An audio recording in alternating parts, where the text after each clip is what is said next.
салом алайкум дӯстони азиз ва подписчикои муҳтарам. имрӯз 1 апрели соли 2022 1000 рубли русӣ ба 159 сомон баробар шуд.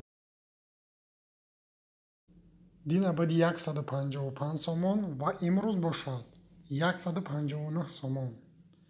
ва ин як фоидаи хеле хуб мешавад ба мардуми ғариб. аз приложение Сбербанк сум ба Тоҷикистон равон кунед, аз 1000 сум 150 сомону 50 дирам мегзарад дар картаи Тоҷикистон. аз приложение осон бошад сум ба Тоҷикистон равон кунед, 151 сомон мегзарад дар картаи Тоҷикистон. дӯстони азиз, лайкотонро пахш кунед то дигарро бубинанд ва фикротонам дар комментария бинависанд.